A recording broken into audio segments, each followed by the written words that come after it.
बिस्मिल्लाहिर्रहमानिर्रहीम। अस्सलामु अलैकुम। उम्मीद करता हूँ आप तमाम लोग खैरियत से होंगे और मार्केट के अंदर एक अच्छा एक वीक आप लोगों का गुजरा होगा। मार्केट में दो जो है वो एक दिन आए ऐसे जिसमें मार्केट के अंदर जो लास्ट वीक था थर्सडे वाले दिन, उस दिन मार्केट के अंदर एक अच्छी लिक्विडिटी जनरेट हुई थी। और एक आज का दिन है जहां पर मार्केट के अंदर एक अच्छी लिक्विडिटी जनरेट हुई है। कल के दिन एक जो पोस्ट भी मैंने फेसबुक और एक्स के ऊपर किया था कि लिक्विडिटी जो है वो सबसे इम्पोर्टेंट चीज़ है। उसका एक खास मकसद था, तो जो लोग कंटिन्यूसली फॉलो करते हैं वीडियोस की सूरत में या पोस्ट की सूरत में, उन्होंने यकीनन उनकी नज़रों से गुजरा होगा। और आज यकीनन एक लिक्विडिटी का ही दिन था और पोजीशंस जो है वो लिक्विडेट हुई है। इसके साथ हम डिस्कस करते हैं जो पिछले दिनों हम वीडियोस में डिस्कस करते रहे हैं। एक साइडवेज का नंबर मैं बताता रहा हूँ, यहाँ स्क्रीन पर आप लोगों के सामने के सी 100 इंडेक्स में नजर भी आ रहा होगा, जो कि 1,80,700 से लेकर 1,86,700 का जो ये नंबर है। ये मैंने बताया था कि मार्केट नियरली जो है वो 2 हफ्ते इसमें साइडवेज में रह सकती है। मार्केट 2 दिन इससे ऊपर रही और फिर दोबारा से साइडवेज के अंदर इसी एरिया पर आ गई। और आज इसी एरिया के अंदर तकरीबन इसी एरिया पर जो है वो मार्केट मूव होते रही है। इस चीज़ों को भी डिस्कस करेंगे, के सी 100 इंडेक्स को भी आगे डिस्कस करते हैं। रिजल्ट सीजन भी चल रहा है, तो कुछ दो रिजल्ट्स को भी डिस्कस करेंगे। जो लास्ट वीक हमने जो ये वीक था, इसमें लास्ट वीक में हमने बताया था एमसीबी और इंटरलूप के रिजल्ट के बारे में। और आगे अपकमिंग जो रिजल्ट्स है उसमें से 9 रिजल्ट्स हमने पिक किए हैं जो नेक्स्ट वीक के अंदर रिजल्ट्स आने जा रहे हैं कंपनीज की बोर्ड मीटिंग्स के थ्रू। वो भी हम इंशाल्लाह इसी वीडियो के अंदर डिस्कस करेंगे। इसके साथ साथ व्हाट्सएप चैनल जो लोगों ने अब तक ज्वाइन नहीं किया तो वो लोग ज़रूर ज्वाइन कर लीजिए। WhatsApp channel free of cost है। इंपॉर्टेंट अपडेट्स वीडियोस की और न्यूज़ की आ रही होती है, तो जो लोगों ने ज्वाइन नहीं किया ज़रूर ज्वाइन कर लीजिएगा, डिस्क्रिप्शन में लिंक है। इसके साथ साथ जो लोग अकाउंट ओपन करवाना चाहते हैं या ट्रेनिंग्स लेना चाहते हैं या फिर ट्रेडिंग सिग्नल्स या पोर्टफोलियो मैनेजमेंट की सर्विसेज चाहते हैं, वो लोग वेबसाइट भी विजिट कर सकते हैं। वेबसाइट का लिंक डिस्क्रिप्शन पे। इसके साथ साथ व्हाट्सएप पर भी रब्ता करके तफसीलात हासिल कर सकते हैं। व्हाट्सएप नंबर है 0300 189 665। व्हाट्सएप नंबर है, व्हाट्सएप पर रब्ता करके भी तफसीलात हासिल की जा सकती है। हम आगे चलते हैं। के सी 100 इंडेक्स जो मेन इंडेक्स है हम उसको डिस्कस करते हैं, फिर आगे तमाम चीज़ों को एक एक करके डिस्कस करेंगे। मार्केट की पोजीशन देखें तो तकरीबन 3,702.50 यानी कि एक जो है वो एक एग्रेसिव, जिसे हम थोड़ा बहुत कहेंगे कि स्लाइटली एग्रेसिव जो है वो मार्केट के अंदर लिक्विडिटी जनरेट हुई है। और इस लिक्विडिटी के अंदर मार्केट एक हेल्दी पोजीशन के अंदर आती है और स्टॉक्स जो है वो एक बेहतर लिक्विडिटी एरिया में और स्मार्ट मनी के हिसाब से एक अच्छी पोजीशंस में जो है वो नजर आते हैं और वहां पर कंसोलिडेशन की बहुत अच्छी पोजीशंस बनती है। के सी 100 इंडेक्स तकरीबन एक अच्छे खासे पॉइंट्स वाइप आउट करने के साथ बंद हुआ है।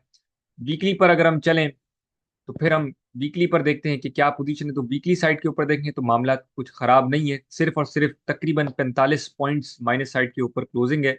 और अगर हम मंथली बेसिस पर जाएं तो कोई खराबी नजर नहीं आती। मंथली बेसिस के ऊपर भी कोई यही सूरत हाल हमें नजर आती, क्योंकि फैब का मंथ जस्ट अभी शुरू हुआ है, तो कोई खराब सिचुएशन नहीं है।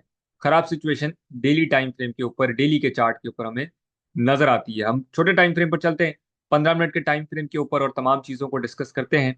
15 मिनट के टाइम फ्रेम पर अगर हम देखें तो यहाँ जो एक पोजीशन है साइडवेज की, जो कि ये दो ऑरेंज लाइन के दरमियान आप देख सकते हैं। लास्ट थर्सडे को मार्केट इसी एरिया पर आई थी और जो तकरीबन जो ये 2 हफ्ते तक मैंने बताया था कि तकरीबन 2 हफ्ते या उससे जायद का वक्त भी मार्केट यहाँ पर गुजार सकती है। मार्केट ने कुछ दिन, 2 दिन कुछ यहाँ पर गुजारे, इसके बाद ब्रेक किया। और पिछली वीडियो में बताया था कि ये एक कमजोर एरिया है मार्केट का, जो कि कमजोर एरिया के साथ मार्केट मूव हुई है। और कैंडल्स की पोजीशन बताती है कि ये कमजोर है मार्केट, यहाँ पर एक स्ट्रांग नहीं है जो कि मार्केट यहाँ सस्टेन हो जाए। कमजोर ही थी मार्केट।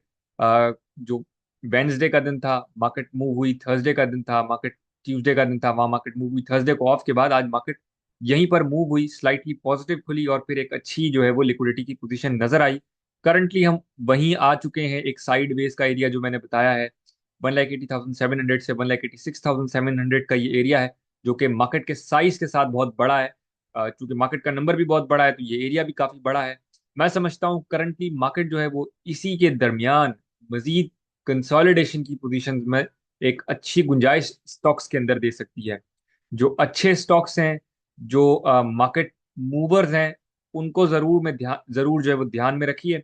मार्केट का जो टेक्निकल पोजीशन के ऊपर स्ट्रक्चर का एक इशू जो चल रहा है, जो कि मैंने इंडेक्स वर्सेस स्टॉक्स के कॉन्सेप्ट के अंदर बताया था, कि इंडेक्स के अंदर हमारी पोजीशंस जो है वो थोड़ी सी खराब है, और स्टॉक्स के अंदर परफॉर्मेंस करने की एक अच्छी गुंजाइश मौजूद है। इसी तरह वो इंडेक्स जो एक लिक्विडेट हुआ है, तो स्टॉक्स लिक्विडेट होते हैं तो ही इंडेक्स जो है वो माइनस साइड के ऊपर आता है। स्टॉक्स में एक अच्छी जो है वो गुंजाइश निकली है, यानी कि एक अच्छी लिक्विडिटी जनरेट हुई है, जिसकी वजह से इंडेक्स जो है वो हमारा एक डिस्टर्ब सिचुएशन में चल रहा है। मजीद अगर बात करें तो कुछ आने वाले रिजल्ट, क्योंकि रिजल्ट सीजन भी चल रहा है, तो आने वाले कुछ रिजल्ट्स भी ऐसे हैं, खास करके जिसमें कमर्शियल बैंक्स शामिल है। कमर्शियल बैंक्स के जो रिजल्ट्स हैं 2026 के एनुअल रिजल्ट्स हैं, उन रिजल्ट्स के अंदर थोड़ी सी जो है वो गड़बड़ी आ रही है। आगे भी जो रिजल्ट है, लास्ट ये जो वीक था इसमें भी रिजल्ट एमसीबी का आया, आप लोगों को जिस तरह एक्सपेक्टेशंस बताई थी कि जो हम एक्सपेक्ट कर रहे हैं वो स्लाइटली प्रॉफिट डिक्लाइन है। आगे भी कुछ बैंक्स के रिजल्ट इस तरह के ही नजर आते हैं कि जो प्रॉफिट डिक्लाइन उनके हैं, तो जिसकी वजह से एक इंडेक्स के ऊपर हमारे यकीनन प्रेशर जनरेट होगा, और उस प्रेशर की वजह से हमारा इंडेक्स दोबारा से वो फंसती हुई सिचुएशंस में नजर आएगा। मैं समझता हूं कि करंटली जो डिप्स हैं, वो जो इन्वेस्टर्स हैं उनको डिप का बड़ा अच्छा मौका मिलेगा, और कंसोलिडेट करने के बड़े अच्छे मौके मिलेंगे। रिजल्ट की वजह से जो मार्केट्स हैं, जो स्टॉक्स हैं, वो अंडर प्रेशर जरूर रहते हैं, लेकिन जो कंपनीज हैं वो ओवरऑल साल साल से चल रही है, और वो कंपनीज आगे भी चलना है उन्होंने।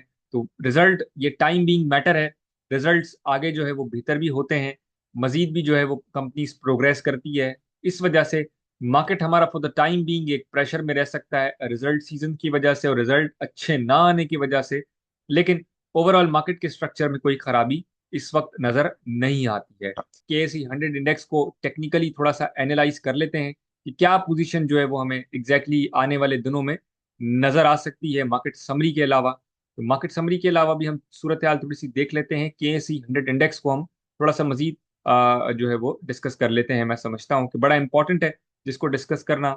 यहाँ पर अगर हम देखें MACD और RSI की जो हम पोजीशन सबसे पहले देखते हैं डेली टाइम फ्रेम के ऊपर, तो RSI की जो गिरावट है वो यहाँ पर देखेंगे, जो कि तमाम ग्रुप्स के अंदर शेयर किया गया था कि मार्केट के अंदर आज के दिन एक अच्छी पोजीशन लिक्विडिटी की नजर आ सकती है। यहाँ पर देखेंगे कि RSI जो है वो मुसलसल तौर पे गिरता हुआ हमें नजर आया। यहाँ पर देखेंगे कि मार्केट जो है वो बढ़ रही थी लास्ट वीक में, और इस वीक में भी मार्केट जो है वो बढ़ रही थी। ये थर्सडे वाली कैंडल है, लास्ट वीक का थर्सडे है, उसकी कैंडल है जब मार्केट ने तकरीबन 6000 पॉइंट स्वाइप आउट किए थे। उसके बाद मार्केट बढ़ती हुई तो नजर आई थी, लेकिन RSI की पोजीशन अगर आप देखेंगे तो RSI मुसलसल जो है वो रेजिस्टेंस की पोजीशन पर नजर आ रहा था। RSI ने यहाँ पर एक टॉप लगाया, फिर बॉटम, फिर यहाँ पर जो है वो एक दो बार टॉप लगाया, लेकिन यहाँ से एक रेजिस्टेंस की ही पोजीशन आप देखेंगे कि लोअर हाई की पोजीशन हमें बनती हुई नजर आई थी, और मार्केट के अंदर फिर एक अच्छी गिरावट जो है वो नजर आई। मजीद हम बात करें तो यहीं से आज भी जो है वो एक रेजिस्टेंस का एरिया नजर आया था, जो कि वेंसडे की क्लोजिंग में नजर आ चुका था।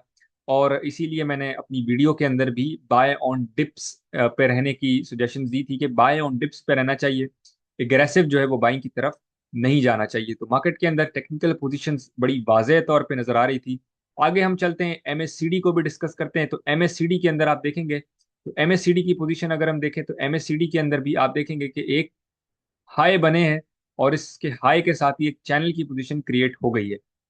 बॉटम साइड के ऊपर हम देखें तो बॉटम के ऊपर भी एक लो बनते हुए हमें नजर आए हैं, और हम एक्सपेक्ट कर रहे हैं कि मजीद भी MACD जो है वो अपने आप को अ, नीचे की तरफ लेकर आएगा, जहां पर ये अपने इस पैटर्न को जो है वो ऑनर करेगा, इसको रिस्पेक्ट करेगा, और इसी के साथ जो है वो मूव करता हुआ नजर आएगा। मजीद भी इंडिकेटर्स होते हैं, टेक्निकल्स की पोजीशंस होती है, टेक्निकल इंडिकेटर्स होते हैं, लेकिन फिलहाल मैं समझता हूँ इस दो को हाईलाइट करना बड़ा इंपॉर्टेंट था।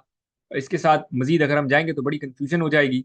हम आगे चलते हैं, हम आगे चलते हैं, मार्केट समरी को डिस्कस करते हैं, फिर आगे कुछ रिजल्ट्स को भी हम इस वीडियो के अंदर डिस्कस करेंगे, और टेक्निकल एनालिसिस के ऊपर भी हम जरूर जाएंगे। मार्केट की अगर समरी की बात करें तो समरी के अंदर आप देख सकते हैं सिर्फ ऑटो का सेक्टर हमें पॉजिटिव साइड के ऊपर नजर आ रहा है, और यहाँ पर हमें जो है वो प्रॉपर्टी का सेक्टर पॉजिटिव नजर आ रहा है। बाकी मेन जो पूरे सेक्टर्स हैं वो रेड की तरफ हमें नजर आते हैं डेली के ऊपर, यानी कि जुमे वाले दिन के स्पेसिफिक हम बात कर रहे हैं। पॉइंट्स कंट्रीब्यूटर्स में अगर बात करें तो बड़ी कमाल की बात है, के इलेक्ट्रिक सबसे ज्यादा पॉइंट सेट करता हुआ नजर आया है। इसके बाद Sazgar engineering, Pioneer cement, Javedan corporation, TRG, Millat tractors, Interloop, Pakistan beverages and onwards, दो तीन स्टॉक्स ही शामिल हैं। माइनस साइड के ऊपर सबसे ज्यादा पॉइंट्स वाइप आउट करता हुआ जो हमें नजर आया वो नेशनल बैंक है। नेशनल बैंक जो है वो लोअर कैप पे भी, लोअर लॉक पे भी आज जो है वो नजर आया था। इसके साथ एफएफसी है, पीपीएल है, यूबीएल है, मिजान है, हपको है, उजडीसी है, एंग्रो एच है, बैंक अल अबीब है, लकी है, bank Al Falah systems, HBL, PSO, Fatima fertilizer वगैरह शामिल है। तो एक अच्छी खासी जो है वो समझते हैं हम कि कमर टूटी है। स्टॉक्स ने एक अच्छी खासी जो है वो तेजी से गिरावट, और स्टॉक्स के अंदर बहुत एक एग्रेसिव जो है वो गिरावट नजर आई है। पॉइंट्स वाइप जो है वो ऐड करने में सबसे ज्यादा जो सेक्टर ने पॉइंट्स ऐड करने में किरदार अदा किया है वो ऑटो सेक्टर है। इसके बाद प्रॉपर्टी, शुगर, मुदारबा और वनस्पति शामिल है। माइनस साइड के ऊपर यानी कि पॉइंट्स वाइप आउट करते हुए कमर्शियल बैंक्स नजर आए हैं, जो कि रिजल्ट के हवाले से मैं बता भी रहा हूँ कि कमर्शियल बैंक्स के रिजल्ट थोड़े से खराब नजर आ रहे हैं। जो पिछले रिजल्ट्स आए और जो आने वाले रिजल्ट्स हैं उनके अंदर भी जरा खराबी की सूरत हाल है, उसको भी कुछ हम डिस्कस करेंगे। 9 कंपनीज इंशाल्लाह हम डिस्कस करेंगे। तो कमर्शियल बैंक से सबसे ज्यादा पॉइंट्स वाइप आउट करता हुआ नजर आया डेली के ऊपर। इसके बाद oil and gas exploration, fertiliser, cement, investment bank, power generation, technology, oil and gas marketing and onwards, पूरी लिस्ट है, फार्मा भी है और तमाम चीजें चले जा रही है। वीकली के ऊपर अगर हम चले जाएं, कंपनीज की बात करें कि वीकली में कौन सी कंपनीज बेस्ट परफॉर्म करती हुई, कौन पॉइंट्स ऐड करती हुई नजर आई है, उसमें सबसे ज्यादा सरे फहरिस्त के इलेक्ट्रिक है। इसके बाद Meezan, UBL, Fatima fertilizer, Engro H, Interloop, Sazgar engineering, Mari, PTC, बैंकल बैंकल फला, Habib metro bank systems, Millat tractor वगैरह ऑनवर्ड्स, पूरी जो है वो लिस्ट है। माइनस साइड के ऊपर जो नजर आई है कंपनीज वो पीपीएल है, FC, national bank, Efert, Atlas Honda, best way cement और यूनिलीवर, एनॉनवर्ड्स, कॉलगेट वगैरह शामिल है। सेक्टर्स की अगर हम बात करें वीकली बेसिस के ऊपर, तो सेक्टर्स की अगर हम देखें तो कमर्शियल बैंक सबसे ज्यादा पॉजिटिव साइड के ऊपर नजर आए। इसके बाद power generation, textile, auto, investment bank, technology, pharmaceuticals, leather वगैरह शामिल है। माइनस साइड के ऊपर oil and gas exploration, fertilizer, food and personal care product, chemical, tobacco, insurance, transportation, miscellaneous वगैरह शामिल है। मंथली के ऊपर अगर हम कंपनीज को देखें तो मंथली के ऊपर एफएफसी सर फहरिस्त रहा है। उसके बाद फातिमा फर्टिलाइजर है, मिजान है, एटलस होंडा है, पॉल है, ओजीडीसी है, के इलेक्ट्रिक, बैंकल फला, साजगार इंजीनियरिंग ऑनवर्ड्स, पूरी जो है वो लिस्ट है। पॉइंट्स वाइप आउट करने में जो है वो लकी, यूबीएल, पाइनियर सीमेंट, मारी, नेस्ले सिस्टम्स, एचबीएल वगैरह शामिल है। सेक्टर्स को अगर हम देखें तो फार्मास्यूटिकल्स, फर्टिलाइजर, एफएफसी की वजह से। इसके बाद ऑटो है, पावर जनरेशन है, oil and gas exploration, leather वगैरह शामिल है। मैंने साइड के ऊपर सीमेंट है, food and personal care products है, टेक्नोलॉजी है, ऑयल एंड गैस जो है वो नजर आता है। उसके बाद फार्मास्यूटिकल्स, कमर्शियल बैंक्स वगैरह शामिल है। मार्केट के रिजल्ट को थोड़ा सा डिस्कस करते हैं। तो एमसीबी का और इंटरलूप का हमने रिजल्ट डिस्कस किया था लास्ट वीक, जिसमें हमने दोनों के बारे में एक एक्सपेक्टेशंस अपनी बताई थी। तो एमसीबी का रिजल्ट नजर आया है, और एमसीबी के रिजल्ट के अंदर स्लाइट प्रॉफिट डिक्लाइन जिस तरह हमने एक्सपेक्ट किया था, तो स्लाइट प्रॉफिट डिक्लाइन ही नजर आया ईयरली बेसिस के रिजल्ट के ऊपर। आगे हम चलें तो इंटरलूप का रिजल्ट जो है वो हमने डिस्कस किया था, क्वार्टरली और हाफ ईयरली रिजल्ट इनका आया है। और जहां पर हमने एक्सपेक्ट किया था कि एक अच्छा प्रॉफिटेबल रिजल्ट जो है वो एक ग्रोथ के साथ हमें नजर आएगा, वहां पर अ, हमें जो है वो एक अच्छा रिजल्ट नजर आया, और इंटरलूप में एक मैसिव जो है वो रिजल्ट के अंदर गेन्स नजर आए हैं।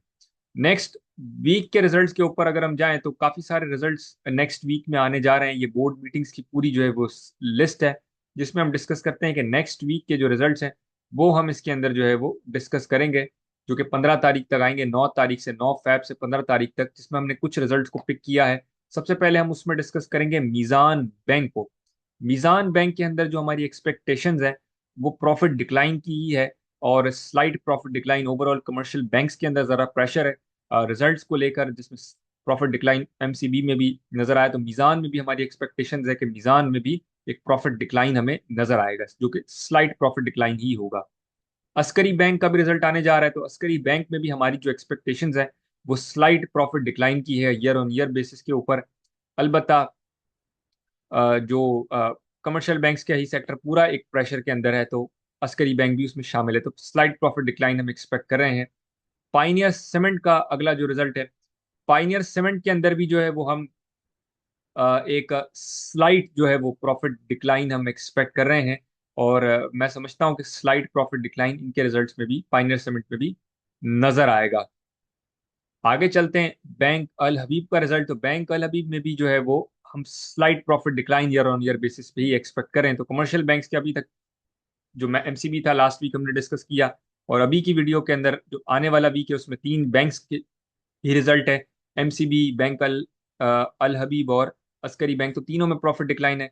आगे भी हम डिस्कस करते हैं। तो एंग्रो फर्टिलाइजर का जो है वो रिजल्ट है। यहाँ मैं समझता हूँ कि ड्रास्टिक प्रॉफिट डिक्लाइन नजर आएगा। फर्टिलाइजर के ऊपर बड़े एक गहरे असरात आए हैं, जो कि सैलाब जो काफी महीनों उसको गुजर चुके हैं, लेकिन फिर भी एक सैलाबी सूरत हाल की वजह से जो फसलों में तबाही हुई थी, उसकी वजह से यूरिया और खाद और तमाम जो चीजें थी उसके अंदर सेल्स के अंदर काफी एक जो है वो डिक्लाइन आया है, और बिल्कुल फ्लैट डिक्लाइन जो उसके अंदर नजर आया है। एंग्रो फर्टिलाइजर भी उससे बड़ी मुतासिर होगी, और मैं समझता हूँ कि एक बहुत शार्प डिक्लाइन, एक फ्लैट डिक्लाइन जिसको कहें, तो नजर आएगा इनके रिजल्ट के ऊपर। आगे हम चलें तो नेक्स्ट फिर वही बैंक आ जाती है, जिसमें हबीब मेट्रो बैंक है। हबीब मेट्रो बैंक का मैं समझता हूँ कि एक स्लाइट प्रॉफिट डिक्लाइन है। नियरली 10% तक जो है वो प्रॉफिट डिक्लाइन हम एक्सपेक्ट कर रहे हैं। यहाँ पर भी एक प्रॉफिट डिक्लाइन ही हम एक्सपेक्ट करते हैं, इसका मतलब है बैंक बैंक की अगली नेक्स्ट भी जो है वो हमारे पास बैंक ही है, जिसमें बैंक अल फलाह है। और बैंक अल फलाह में भी हम एक प्रॉफिट डिक्लाइन ही एक्सपेक्ट करते हैं। देख सकते हैं कि कितनी हमने बैंक्स डिस्कस की है, जिसमें मीज़ान है, जिसमें अस्करी बैंक है, जिसमें बैंक अल हबीब है, जिसमें हबीब मेट्रो है और बैंक अल फलाह है। ये सारी जो है वो बैंक्स में हम प्रॉफिट डिक्लाइन ही एक्सपेक्ट कर रहे हैं। आगे हम चलें तो नेटसॉल्ट टेक्नोलॉजीज जो है वो शामिल है। नेटसॉल्ट टेक्नोलॉजीज में जो है वो रिजल्ट हाफ ईयरली रिजल्ट आने जा रहे हैं, क्वार्टरली और हाफ ईयरली, सेकंड क्वार्टर का रिजल्ट होगा और हाफ ईयरली रिजल्ट होगा। मैं समझता हूँ कि इनके प्रॉफिट जो है वो स्लाइटली इनके अंदर इजाफा हमें नजर आ सकता है, और एक अच्छी जो है वो परफॉर्मेंस, एक बेहतर परफॉर्मेंस जो है वो हमें हाफ ईयरली रिजल्ट और क्वार्टरली पर भी और हाफ ईयरली पर भी, दोनों ही रिजल्ट के अंदर हमें एक अच्छी परफॉर्मेंस नजर आ सकती है। आगे चलें तो फास्ट केबल्स, ये लास्ट रिजल्ट है वीडियो का। फास्ट केबल्स जो है वो यहाँ पर भी हम एक अच्छा रिजल्ट एक्सपेक्ट कर रहे हैं, जो कि एक बेहतर पोजीशन के साथ। अ, मेरा ख्याल है इनका जो है वो हाफ ईयरली रिजल्ट है, इसको देख लेते हैं यहाँ पर। जी बिल्कुल हाफ ईयरली रिजल्ट है, और जो फर्स्ट जो क्वार्टर है, सेकंड क्वार्टर होगा, और हाफ ईयरली रिजल्ट, ये दोनों ही रिजल्ट्स होंगे इसके अंदर। हाफ ईयरली में दोनों ही रिजल्ट शामिल किए जाते हैं, सेकंड क्वार्टर का और हाफ ईयरली का। तो हम दोनों रिजल्ट को जो है वो अच्छा एक्सपेक्ट कर रहे हैं। हम टेक्निकल एनालिसिस के ऊपर चलते हैं, और टेक्निकल एनालिसिस में जो है वो हम दो स्टॉक्स डिस्कस करेंगे, जिसमें सबसे पहले सर्ल्ड और उसके बाद ओजीडीसी हम डिस्कस करेंगे। सबसे पहले हम सर्ल्ड को डिस्कस करते हैं। तो सर्ल्ड के अंदर अगर हम पोजीशन देखें तो हम आवरली डेली टाइम फ्रेम पर हैं, हम आवरली टाइम फ्रेम के ऊपर चले जाते हैं। और आवरली टाइम फ्रेम के ऊपर अगर हम सिचुएशन देखें, तो आप देख सकते हैं कि एक ये जो ब्लू कलर की लाइन है, एक अप साइड पर एक डाउन साइड पर, यहाँ पर जो है वो मैं समझता हूँ कि एक अच्छी एक पोजिशनल ट्रेड की ये जो है वो कॉल है। और मैं समझता हूँ कि करंटली 122 रुपये 50 पैसे पे इसकी क्लोजिंग है। करंट रेट से जो बाय ऑन डिप्स का एरिया है, जो कि 117 तक है, यानी कि ये जो रेंज है 117 से 122 रुपये 50 पैसे, ये जो एरिया है पूरा, ये मैं समझता हूँ कि बाय ऑन डिप्स का है। और करंट लेवल से 117 तक डाउन साइड पर जो है वो बाय ऑन डिप्स के अंदर बाइंग करनी चाहिए। और यहाँ से जब आप इसको कैरी करके कंसोलिडेट करेंगे करंटली जो है, उसके बाद जब ये इसका मूव स्टार्ट होगा, चूंकि ये पोजिशनल ट्रेड है, पोजिशनल ट्रेड के लिए कंसोलिडेशन पहले कीजिए, उसके बाद जो है ये 137, ये जो 137 का एरिया है, मैं समझता हूँ कि यहाँ से फिर ये एक डिप के साथ इस साइड पर मूव करेगा। और यहाँ पर जो है वो एक अच्छी बाइंग बनती है, यहाँ से जो है वो इसकी पोजीशन हम इस तरह की एक्सपेक्ट कर रहे हैं। यहाँ पर जो है वो मैं समझता हूँ बाय ऑन डिप्स के अंदर बाइंग कीजिए 137 के टारगेट के लिए, जो कि एक बड़ा एक टारगेट है। मैं समझता हूँ कि आप लोग इसके लिए लेकर इसके अंदर बाइंग करके चल सकते हैं। आगे चलते हैं हम अगले स्टॉक की तरफ, जो कि है ओजीडीसी। ओजीडीसी के अंदर भी हम बाय ऑन डिप्स की कंसोलिडेशन की पोजीशन के अंदर सजेशन दे रहे हैं। और उसी के साथ जो है वो बाय ऑन डिप्स का पूरा एक एरिया हम डिस्कस करते हैं कि क्या उसका हो सकता है। तो ओजीडीसी के अंदर भी अगर हम देखें, ओजीडीसी के अंदर करंटली 321 रुपये की क्लोजिंग है, 321 रुपये 18 पैसे की क्लोजिंग। और उसके साथ मैं समझता हूँ बाय ऑन डिप्स के अंदर बाइंग करनी चाहिए इसके अंदर। ये जो पूरा एरिया है जहां से ये मूव हुआ था 290, 290 से लेकर ये जो 220 तक का ये जो पूरा 30 रुपए का ये जो एरिया है, मैं समझता हूँ कि ये पूरा का पूरा एरिया जो है वो बाय ऑन डिप्स का है। और इस पूरे एरिया में कंसोलिडेशन की पोजीशन में जो है वो बाइंग की जा सकती है। ये 337 का जो ये ऑल टाइम हाई एवर था, ये इसको ब्रेक करने की कोशिश आने वाले दिनों में करेगा। और पोजिशनल ट्रेड के लिए ही ये कंसोलिडेशन की जो है वो सजेशन, जिसमें बाय ऑन डिप्स आप करके दोबारा से सबसे पहले तो ऑल टाइम हाई एवर को टेस्ट करने की तरफ कैरी कर सकते हैं। अब तक के लिए इतना ही। इंशाल्लाह अगली वीडियो में मुलाकात होगी। अल्लाह हाफिज।